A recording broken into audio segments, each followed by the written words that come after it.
Hey, what's up guys? It's me, Jollybox at your service. For today's video nga pala, may service ulit kami ni parang Renan. At dito nga pala, ako muna ang pinag-drive niya habang tinatawagan niya ang aming mga customer na pupuntahan. Dito nga pala sa may Matalatala, una naming seservisan. Habang papaliko kami dito, ay tinatawagan ni parang Renan kung saan ang bahay ng aming customer. At nang makarating kami sa location, ay agad na chinik ni parang Renan sa loob kung ano ba ang problema. At pagkatapos ni parang Renan i-check ang signal sa loob, ay pinawestan namin itong hagdan sa likod para i-realign. Nawala na kasi sa align ang Disney kaya kailangan i-realign para magkaroon ulit ng signal. At habang inaalay ni parang Renan ng kanilang disk, ako naman ito sa baba, tamang papogi lang.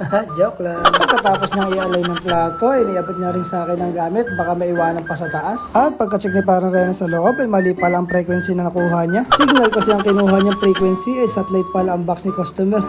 Mali.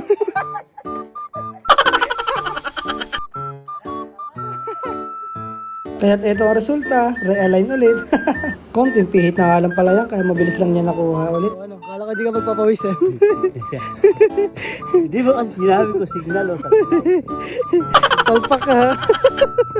At nang matapos nga pala kami, ay mangat na rin agad kami kasi meron pa kami ibang seservisan. At dito nga pala ay pumunta kami muna sa shop para kumuha kami ng gamit na i-install namin sa Liabak. Dito nga pala sa shop ay meron din sila mga dog food tsaka cat food. Meron nga din pala dito mga lovebird at tsaka iba't ibang uri ng isda sa mga mahilig mag-alaga dyan ng isda. At kung wala ka namang aquarium sa bahay ay meron din sila ditong itinitinda. Para sa mga magtatanong kung saan ito ay matatagpuan nyo sa Siniloan sa tapat mismo ng Ataw. At pagkakuha nga pala ng gamit ay umangat na rin agad kami. At bago nga pala kami umahon sa Liabak ay dumaan muna kami dito sa Magsaysay kasi may nagpapa-repair dito ng internet. Marunong nga din pala mag-repair ng internet to si parang Renan. Kaya sa mga naghahanap dyan ng technician ng internet ay pwede nyong tawagan si parang Renan. Kontakin nyo lang siya sa kanyang Facebook. Renan Vergara nga pala ang pangalan niya sa Facebook. At kung hindi nyo naman makita ay pwede naman kayong sa akin na lang mag-message at ako na lang mismo ang magsasabi sa kanya. Pagkatapos niya nga palang i-repair to, siyempre kailangan i-check sa loob para malaman kung maganda pa baga ang signal.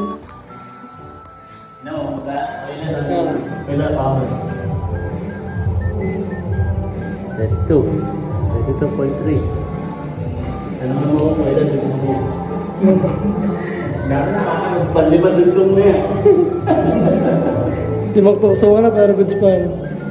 Ano mo ba? Kalayo? Halos na hihigit. Pagkatapos nga pala ay dumiretso na rin agad kami sa Liabak at baka abutin na naman kaming ulan kasi laging umulan sa hapon. At pagkadating namin dito sa location sa Liabak ay inassemble na rin agad namin ang aming ikakabit na signal. Medyo nagdudumali kami kasi may iba pang tumatawag na magpapaservice sa baba. Pagkatapos namin ni-assemble ay agad na rin itong ikinabit ni parang Renan para matapos agad kami na maaga at makapunta pa kami sa iba namin pupuntahan. At hanggang dito na lang pala ulit muna